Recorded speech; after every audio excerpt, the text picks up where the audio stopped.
تمام تعریفیں اس اللہ کے لیے ہیں جس نے اہل بلاغت کے سینوں سے فصاحت و بلاغت کے چشمے جاری کیے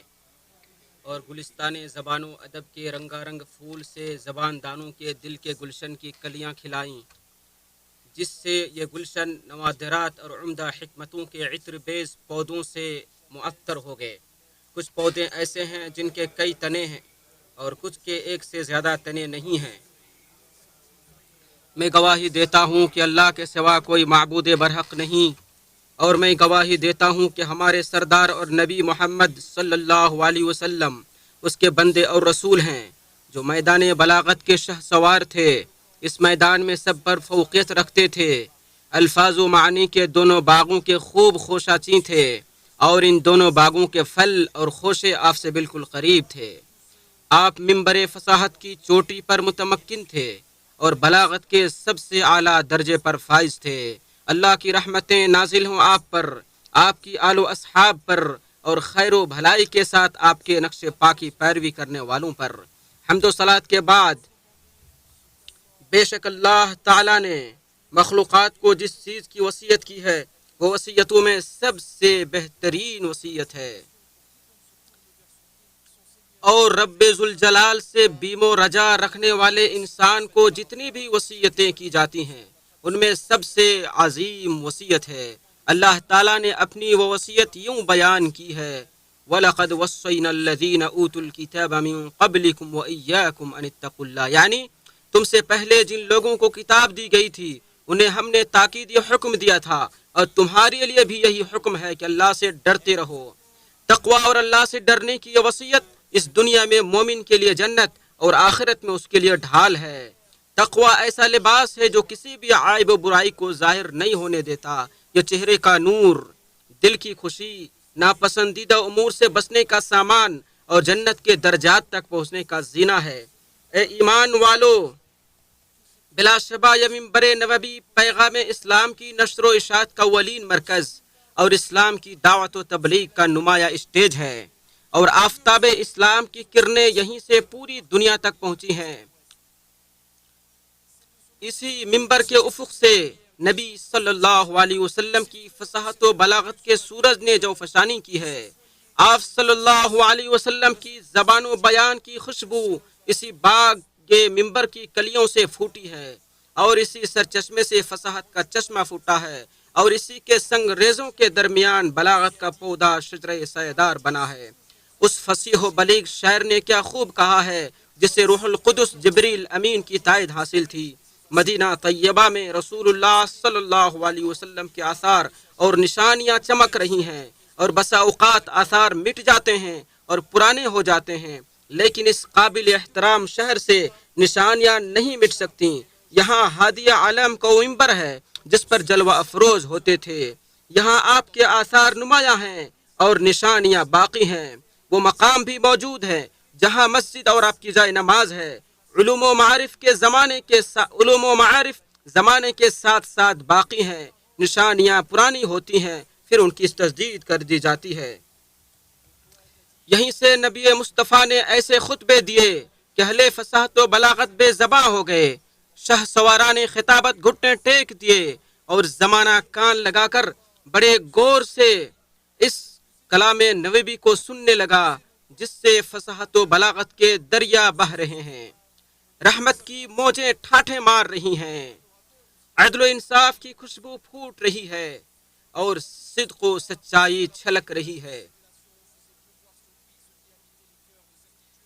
یہ وہ کلام ہے جو سینوں کے نہا خانوں میں جا بستا ہے اور دلوں کے سرد جذبوں کو دو آتشہ کر دیتا ہے، مانو اس کے الفاظ بکھرے ہوئے موتیاں ہوں یا بارش سے کھلا ہوا سرسبز و شاداب باغ ہوں۔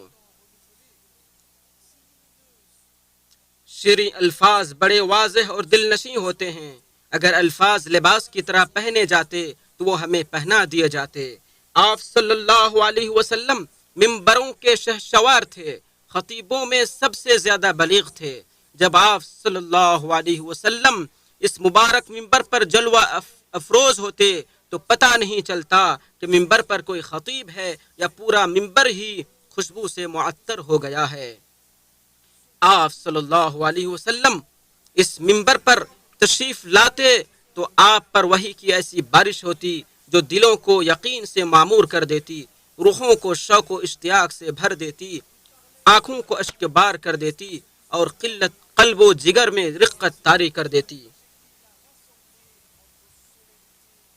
آپ صلی اللہ علیہ وسلم کی فصاحت و بلاغت پر شاعر کے اشعار صادق آتے ہیں، جن کا ترجمہ و مفہوم کچھ یوں ہے: بلاغت کی لڑی کے بارے میں کسی کو بھی شک نہیں کہ یہ بے نظیر لڑی ہے، ایسی بے مثال لڑی ہے مانو موسم بہار کی رونق میں مسکراتا پھول ہو۔ یہ بلاغت کانوں میں رس گھولتی ہے، دہرانے سے پرانی نہیں ہوتی، اس کے لیے کاغذات کے بنڈلوں کی ضرورت نہیں اور نہ پارسلوں کی ضرورت ہے۔ ایسی دلیل ہے جو دشمن کو گونگا کر دیتی ہے، ایسے مختصر لفظوں میں مانو قیمتی پتھر میں نگینے گن گن کے جوڑے گئے ہوں۔ ان الفاظ کو مناسب محل میں ہی استعمال کیا گیا ہے اور تاکید و پیچیدگی سے محفوظ ہیں۔ قریب المعنی لفظ کا ہی استعمال ہوا ہے اور اس میں بڑے بڑے معنی و مفاہیم سمٹ آئے ہیں۔ آپ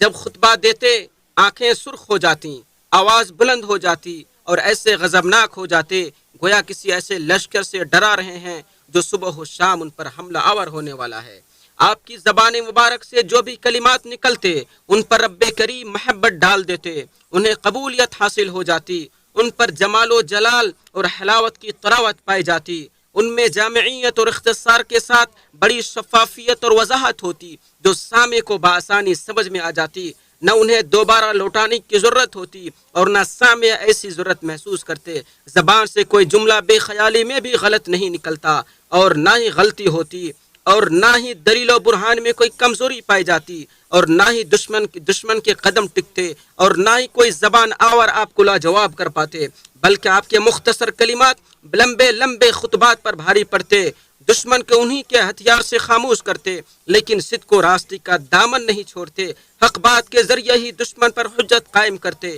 دھوکہ فریب لمز و ہم سے دور رہتے۔ آپ کی گفتگو میں نہ بہت زیادہ ٹھہراؤ ہوتا، نہ بہت زیادہ تیزی، نہ بہت زیادہ طوالت ہوتی، نہ بہت ہی اختصار، بلکہ لوگوں نے آپ کے کلام سے زیادہ مناسب الفاظ، موضوع عبارت، خوبصورت انداز بیاں، اثر انگیز اسلوب، عمدہ معنی پر مشتمل مفید آسان فصیح و بلیغ اور واضح کلام نہیں سنا۔ اگر آپ کی رسالت کی صداقت پر دوسرے واضح دلائل نہیں ہوتے تو آپ کی برجستگی اور فصاحت و بلاغت ہی کافی ہوتی۔ مومنوں، منبر خطابت پر اسی کو جلوہ افروز ہونا چاہیے جو نڈر و بہادر ہو، زبان و بیان کا ماہر ہو، علم سے لیس ہو، اصابت رائے کا مالک ہو، اپنے کردار و گفتار میں اخلاص کی دولت سے مالا مال ہو۔ چونکہ یہ منبر اللہ اور اس کے رسول کے دین کی نشر و اشاعت، اللہ اور اس کے رسول، حکام اور عوام کی خیر خواہی اور رسول اللہ صلی اللہ علیہ وسلم اور منہج سلف کے مطابق علم نافع اور عمل صالح کی دعوت و تذکیر کا ایک اہم ترین پلیٹ فارم ہے۔ لیکن اسلام کی دعوت و تبلیغ صرف منبر و محراب تک محدود نہیں ہے اور اس کا دائرہ کار یہیں پر نہیں سمٹ جاتا، بلکہ اسلام ایک مسلمان کی زندگی کے تمام شعبوں پر محیط ہے جو اس کے عقائد، اخلاق و عادات اور اس کی دعوتی و عملی زندگی میں جلوہ گر ہوتا ہے۔ سعید بن ہشام بن عامر سے روایت ہے کہ میں عائشہ رضی اللہ عنہا کے پاس آیا اور آپ صلی اللہ علیہ وسلم کے اخلاق کے بارے سوال کیا تو آپ نے فرمایا آپ کا اخلاق قرآن تھا۔ ایک سچے پیغام کا حامل انسان جب اپنی میان سے زبان کا ہتھیار نکالتا ہے جیسے تلوار میان سے نکالی جاتی ہے، پھر اس کو زبان و بیان کی روشنائی میں ڈبوتا ہے اور اس میں فصاحت و بلاغت کے ساتھ احساسات و جذبات اور عقیدے اور ایمان کی آمیزش ہوتی ہے، تو پھر اس کی باتیں قلب و جگر کو سورج کی شعاؤں کی طرح روشن کر جاتی ہیں اور دلوں میں ایسی سوز و حرارت پیدا کرتی ہیں جیسے آگ انگیٹھی میں حرارت پیدا کرتی ہے، اور جن باتوں میں مقرر کے جذبات اور احساسات شامل نہیں ہوتے وہ ایک بے جان اور مردہ باتیں ہوتی ہیں۔ یقیناً مقرر کے کلمات اور عبارتیں اس کے جذبات اور احساسات میں ایسے گھل مل جاتے ہیں جیسے پھول اور ان کے رنگ، موسم بہار اور اس کے پھل اور گلاس اور شربت آپس میں گھل مل جاتے ہیں، اور اسی صورت میں صدق و سچائی اور اس کی علامات ظاہر ہوتی ہیں۔ الفاظ کی ملمہ سازی نہ دلوں کے تاروں کو چھیڑ سکتی ہے اور نہ ظاہری عبارتوں کا حسن نفوس میں گرمی پیدا کر سکتا ہے جب تک کہ ان میں صدق و راست بازی کی آگ شعلہ زن نہ ہو۔ چشمے وحی سے سیراب سچی گفتگو دلوں میں ویسا ہی کام کرتی ہے جیسے بارش بنجر زمین پر اور شبنم پھول پر کام کرتی ہے۔ اسی لیے ہمارے نبی صلی اللہ علیہ وسلم کا معجزہ زبان و بیان اور کلام کا تھا، جو کہ عربوں کے زبان و بیان اور ان کے کلام کے جنس میں سے تھا۔ ارشاد باری تعالیٰ ہے، الرحمن علم القرآن خلق الانسان علمہ البیان، بڑا مہربان ہے جس نے یہ قرآن سکھایا، انسان کو پیدا کیا، پھر اسے اظہار مطلب سکھایا۔ اور ارشاد نبوی ہے، انبیاء میں سے کوئی نبی ایسا نہیں جن کو کچھ معجزات نہ دیے گئے ہوں جن کے مطابق انسان ایمان لائے، اور مجھے جو بڑا معجزہ دیا گیا وہ قرآن مجید ہے جو اللہ نے میری طرف بھیجا۔ بس میں امید کرتا ہوں کہ قیامت کے دن تعداد میں تمام انبیاء سے زیادہ پیروی کرنے والے میرے ہوں گے۔ یہ ایک ربانی کلام اور نورانی بیان ہے جس نے تاریخ کے رخ کو موڑ دیا، تہذیبوں کے پیمانے کو بدل دیا اور ایک ایسی تہذیب کی بنیاد ڈالی جو عدل و انصاف اور علم کے اصولوں پر قائم ہے، اور دنیا کو توحید کے کرنوں سے جگمگا دیا جبکہ وہ اس سے پہلے بت پرستی کی تاریکی میں ڈوبی ہوئی تھی، اور اسے علم و عدل کا لبادہ اڑھایا جبکہ وہ جہالت کی چادر تانی ہوئی تھی اور ظلم و جور کی چکی میں پس رہی تھی۔ اللہ تعالیٰ کتاب و سنت کو میرے لیے اور آپ سب کے لیے بابرکت بنائے، ہر طرح کی بدعات اور فتنوں سے حفاظت فرمائے، اور تقوی کو ہمارے لیے ذخیرہ آخرت اور جہنم سے بچنے کے لیے ڈھال بنائے۔ میں یہیں سے اپنی بات ختم کرتا ہوں اور اپنے لیے اور آپ سب کے لیے مغفرت کی دعا کرتا ہوں۔ آپ سب بھی اس سے مغفرت طلب کریں، یقیناً وہ اپنی طرف رجوع کرنے والوں کو بہت زیادہ معاف کرنے والا ہے۔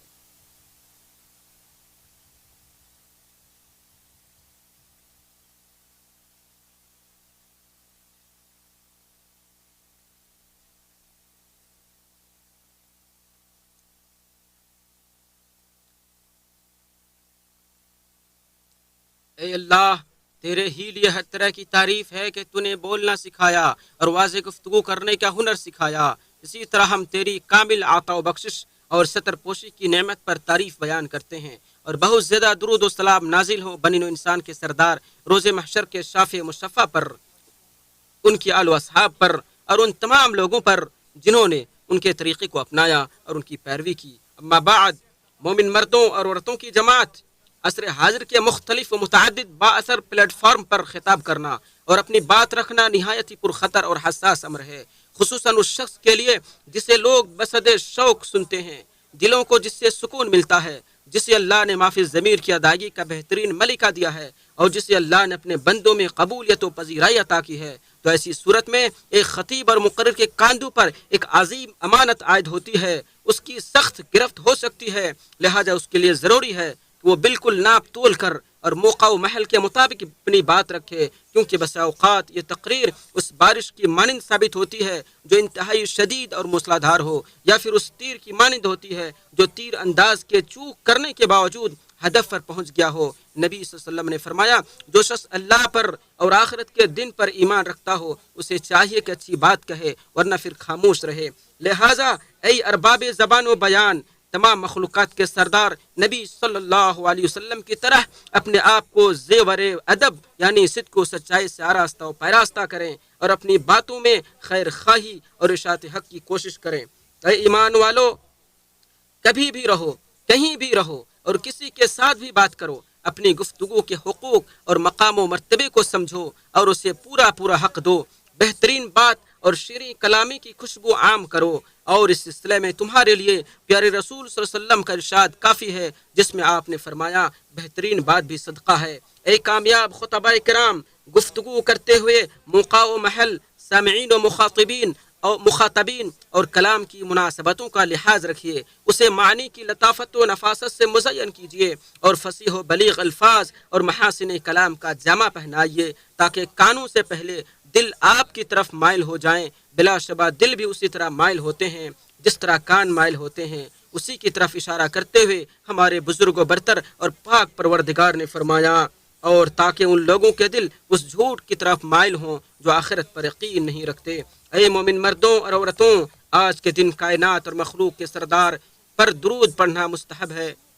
چنانچہ آپ نے فرمایا، یقیناً تمہارے دنوں میں سب سے افضل دن جمعہ ہے، اس میں آدم پیدا ہوئے، اسی دن فوت ہوئے اور اسی دن سور پھونکا جائے گا، اسی دن بے ہوشی ہوگی، بس اس دن مجھ پر کثرت سے درود پڑھا کرو، یقیناً تمہارا درود مجھ پر پیش کیا جاتا ہے۔ لوگوں نے کہا اے اللہ کے رسول، وفات کے بعد آپ پر درود کیسے پیش کیا جائے گا جب کہ آپ بوسیدہ ہو چکے ہوں گے؟ آپ نے فرمایا اللہ تعالیٰ نے زمین پر حرام کر دیا ہے کہ وہ انبیاء علیہم السلام کے جسموں کو کھائے۔ اے اللہ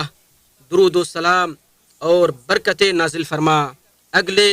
اور پچھلے تمام لوگوں کے سردار امام الانبیاء خاتم النبیین رحمت للعالمین پر، اس کے بقدر جو تیری کتاب نے شمار کر رکھا ہے، تیرے قلم نے تحریر کیا ہے اور تیرے علم نے جسے اپنی وسعت میں لے رکھا ہے، ہمیشہ ہمیش قیامت تک مسلسل نازل فرماتا رہا۔ اے اللہ قائدان ہدایت یافتہ خلفائے راشدین ابو بکر، عمر، عثمان، علی اور اپنے نبی کے تمام صحابہ کرام سے راضی ہو جا، اسی طرح تابعین کرام اور قیامت تک آنے والے ان کے پیروکاروں سے بھی راضی ہو جا، اور ان کے ساتھ ساتھ اپنی عفو درگزر اور رضامندی کی بارش کرتے ہوئے ہم سے بھی راضی ہو جا۔ اے سب سے زیادہ عزت والے، اے اللہ اسلام اور مسلمانوں کو عزتیں عطا فرما، کفر اور اہل کفر کو ذلیل و رسوا فرما، اور اس بابرکت ملک کو اور تمام مسلم ممالک کو بھی مضبوط، محفوظ اور امن والا بنا۔ اے جہانوں کے پالنہار، اے اللہ ہمارے پیشوا خادم حرمین شریفین اور ان کے ولی عہد کو اسلام اور مسلمانوں کے عزت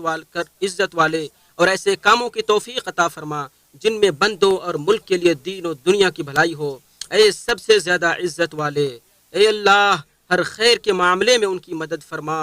اور انہیں اس کی توفیق عطا فرما اور انہیں اسلام و مسلمانوں کا روشن مینار بنا دے۔ اے اللہ امیر مدینہ کو اپنے پسندیدہ کاموں کی توفیق عطا فرما اور انہیں مدینہ کی طرف سے بہترین بدلہ عطا فرما اور ان کا خاتمہ بالخیر فرما۔ اے اللہ اس ملک کی حفاظت فرما جو حرمین شریفین کا حصار ہے، مسلمانوں کے دلوں کا مرکز ہے اور ہر شر سے ایمان کا، ہر شر سے بچنے کا مأمن ہے۔ اے اللہ اس یہاں کے علماء اور عقیدے کی حفاظت فرما، یہاں کے مقدسات اور حرمتوں کو محفوظ فرما، چوکیدار، فوج اور سرحدوں کی حفاظت فرما، اسی طرح یہاں کے بوڑھے، جوان، مرد، خواتین، پولیس محافظوں اور محافظوں کی حفاظت فرما۔ اللہ کے بندو اللہ کا شکر ادا کر کے اس کے فضل و کرم کو طلب کرو، اس کے حکم کی تعمیل کرتے